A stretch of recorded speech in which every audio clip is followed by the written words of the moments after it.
आज तक रिलेशनशिप के बारे में जब भी बात हुई है तो उसके रेड फ्लैग्स या क्रिटिकल पॉइंट्स के बारे में बात की जाती है कि इनका ना होना ज़रूरी है। आज हम जिसके बारे में बात कर रहे हैं वो ग्रीन फ्लैग्स हैं जिनका होना ज़रूरी है और अगर कि वो किसी भी इंसान में आप देख पाएँगे तो आप ये जान सकेंगे कि वो एक सेन और हेल्दी रिलेशनशिप होने के काबिल है। आने वाली वीडियो में 6 इंपॉर्टेंट पॉइंट्स के बारे में बात की गई है जिसमें से आखिरी पॉइंट मेरा अपना पर्सनल फेवरेट है। वो इस वजह से कि मेरे क्लाइंट्स ने कई दफ़ा उस पे बहुत पॉजिटिव फीडबैक दिए कि उसके ज़रिए अपने रिश्ते को हेल्दी और स्टेबल समझना सबसे ज़्यादा आसान होता है। ट्रांसपेरेंसी इस तरह है कि सामने वाले की हर चीज़ आपके ऊपर पूरी तरह से वाज़ेह होना, सामने वाले के इमोशंस, बिहेवियर, एक्शंस उनमें कोई भी चीज़ ढकी-छुपी ना हो, कोई भी सीक्रेट्स ना हो, कोई भी छुपाना, झूठ बोलना या ऐसे कोई डाउट्स का पैदा पैदा ना होते हों कि कोई भी शख्स बीच में इस रिलेशन में कोई भी झूठ बोल रहा है या कोई कुछ छुपा रहा है।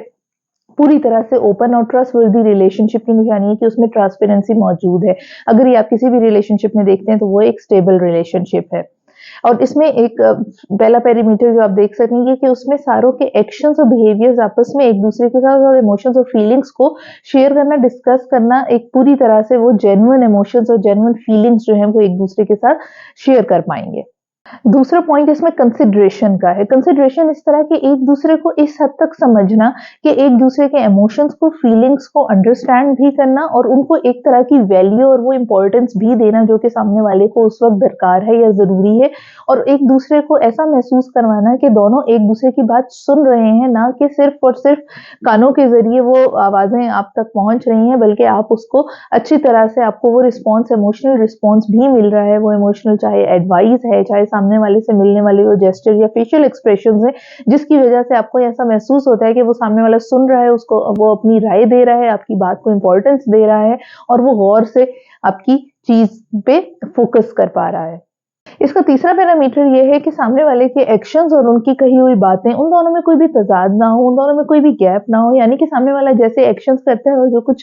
करके दिखाता है वो बिल्कुल उसी के मुतरादिफ हो जो कि वो आपसे क्लेम्स करते हैं या बातचीत करते हैं कि वो ऐसा ही आपके बारे में सोचते हैं, ऐसा ही करना चाहते हैं और आपको वो उनके एक्शंस में भी नज़र आए। जैसा कि कुछ लोग ये क्लेम करते हैं कि हमें ये सामने वाले की बहुत परवाह है, लेकिन उनके एक्शंस इसके बिल्कुल ही बरअक्स चीज़ें दिखा रहे होते हैं कि वो उनको इग्नोर भी कर रहे होते हैं। जब उनको इमोशनल प्रेजेंस की ज़रूरत होती है तब वो इमोशनल प्रेजेंस उनको उस रिश्ते में से नहीं मिल रही होती जिसको कि वो एक्सपेक्ट कर रहे होते हैं। तो यहाँ पर ये चीज़ बिल्कुल मुमकिन है कि किसी उस शख्स के एक्शंस और उसके कहे हुए वर्ड्स इन दोनों के बीच में काफ़ी सारा गैप है। तो अगर ये गैप रहेगा तो ये एक स्टेबल और हेल्दी रिलेशनशिप की निशानी नहीं है। चौथा पॉइंट इसका ये है कि इसमें एक दूसरे के लिए फ्लेक्सिबिलिटी जो भी दरकार होती है, क्योंकि हर सिचुएशन 100% ऑफ द टाइम दोनों परफेक्टली परफॉर्म नहीं कर पा रहे होते। कई दफ़ा कोई एक किसी और फैक्टर्स की वजह से परेशान होता है और कई दफ़ा आप किसी और फैक्टर की वजह से किसी और सिचुएशन के में शामिल होते हैं। लेकिन इस मिक्स एंड मैच की वजह से कि हम एक दूसरे के साथ फ्लेक्सिबल वे में कि जो भी चीज़ें, जो भी रिक्वायरमेंट, चाहे वो इमोशन से रिलेटेड है, चाहे वो किसी फेवर से रिलेटेड है, किसी हेल्प से रिलेटेड है,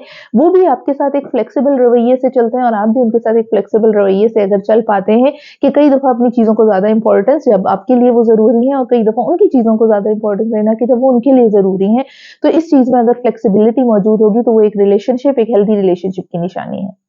पांचवा और सेकंड लास्ट पॉइंट इसका ये है कि एक दूसरे की बाउंड्रीज को पूरी तरह से रिस्पेक्ट करना, एक दूसरे की कही हुई बात को पूरी तरह से रिस्पेक्ट करना। और ये बाउंड्रीज ये चीजें हैं कि जिस हद तक हम एक महदूद और हम एक हदूद कुछ क्रिएट होती हैं, कुछ हमारे रूल्स होते हैं हर रिलेशनशिप के। हर फ्रेंड के साथ आप हर एक मौजू पे बात नहीं करते, हर एक रिलेशन के साथ, हर एक रिलेटिव के साथ, हर एक इंटीमेट रिलेशनशिप के साथ आप हर मौजू के ऊपर बात नहीं करते, लेकिन हर एक रिलेशन में एक खास किस्म की बाउंड्रीज जरूर मौजूद होती हैं। कुछ चीजें हैं जो आप घर वालों के साथ डिस्कस करना बेहतर समझते हैं, कुछ चीजें हैं जो आप फ्रेंड्स के साथ और कुछ चीजें जो आप इंटीमेट रिलेशंस के साथ शेयर करना और डिस्कस करना बेहतर समझते हैं। लेकिन इनमें से अगर कोई भी रिश्ता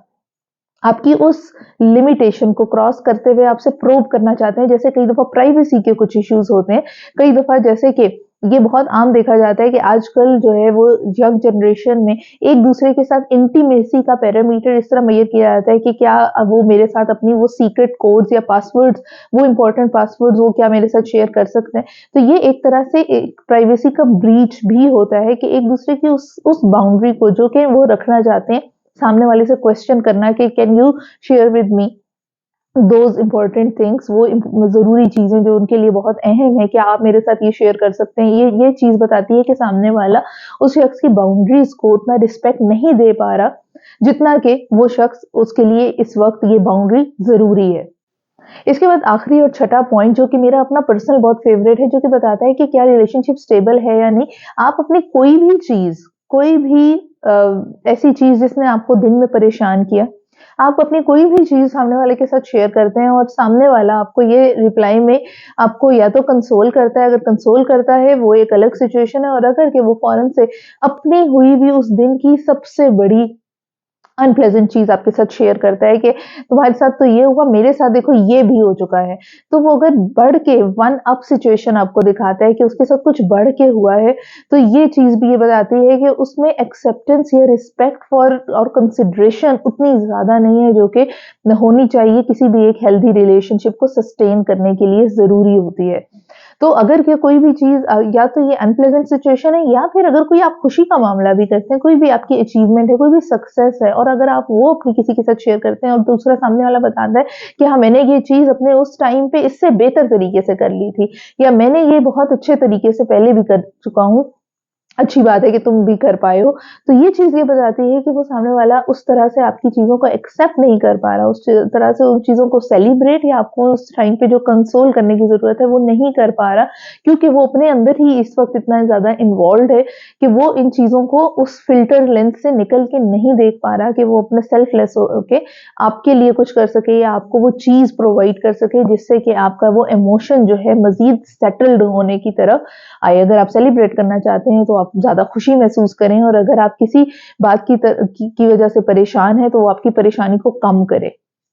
तो ये वो पॉइंट्स थे जो कि इम्पोर्टेंट होते हैं किसी भी रिलेशनशिप को स्टेबल बनाने के लिए और हेल्दी और सेन करने के लिए। इसके एंड में मैं ये बात ज़रूर कहना चाहूँगी कि कोई भी रिलेशनशिप 100% परफेक्ट नहीं होता, उनमें ये 6 के 6 पॉइंट होना ज़रूरी नहीं है, लेकिन इनका मिक्स एंड मैच आप ज़रूर देख सकते हैं उन रिलेशंस में, क्योंकि कोई भी इंसान परफेक्ट नहीं है, और किसी भी रिलेशनशिप को परफेक्ट या बेहतर बनाने के लिए हमें खुद भी बहुत सारे फैक्टर्स को लेकर आना पड़ रहा होता है। अगर आपको इस तरह की और वीडियोज़ दरकार है, तो आप कमेंट्स में टॉपिक्स पोस्ट कर सकते हैं किन एरियाज़ पर आप ज़्यादा बात करना चाहते हैं, और सब्सक्राइब कर लें इस चैनल को, ताकि हम इस तरह की मज़ीद वीडियोज़ आपके साथ शेयर कर सकें। Thank you.